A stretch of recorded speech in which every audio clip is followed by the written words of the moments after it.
and good morning. And I applaud all of you for taking the time to be part of the process of planning and strategizing for the future development of our sector.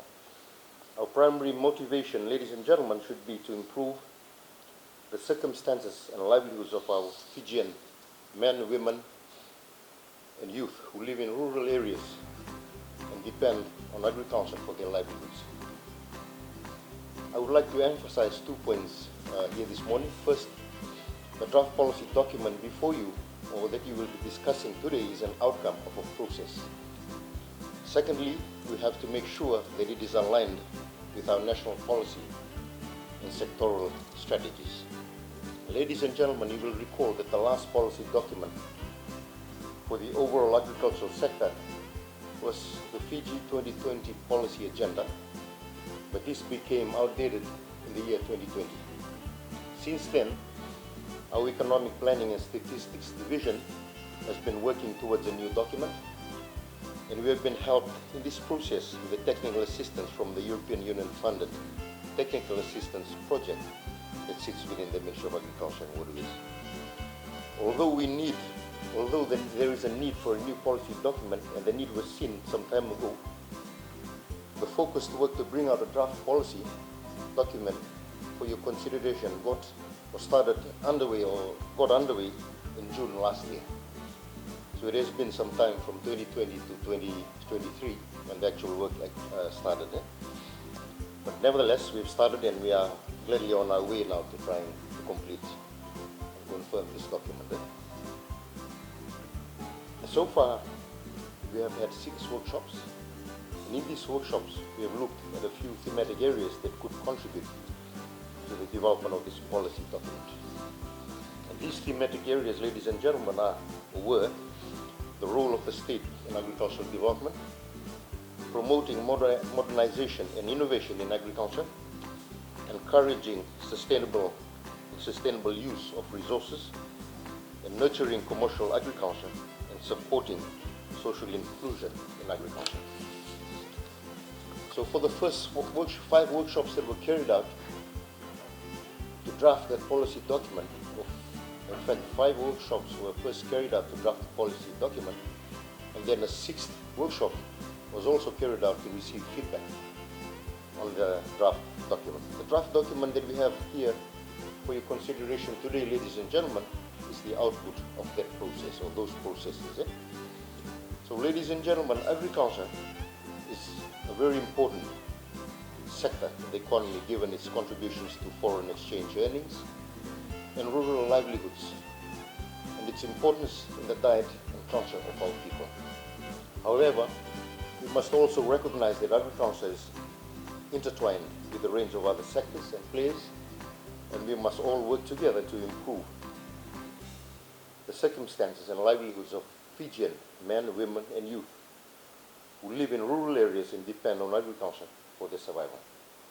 Therefore, for us to have the maximum impact on livelihoods, food security, and further the development in our sector, we must align with broader policies and strategies of the government of the day. In other words, we must be part of a whole of government approach to have meaningful impacts on our sector. Our policy document, ladies and gentlemen, needs to be aligned with the National Development Plan. And the National Development Plan, as we all know, brings together policies and planning for all sectors into one coherent framework. The National Development Plan, as we all know, ladies and gentlemen, is currently being developed, and I understand that it is undergoing the public consultation phase at the moment. So you must have all heard it from our different government ministries. Consultations are occurring, and most of us are part of those consultations. And for us at the Ministry of Agriculture, I guess we've also contributed to some ideas and some text, for the narrative for the draft of the National Development Plan. So, ladies and gentlemen, during the drafting and deliberations of our policy document, we have been keeping track of the developments and progress on the National Development Plan that is being formulated. Therefore, I can say that we have broadly aligned our policy document with the National Development Plan that is being developed at the moment.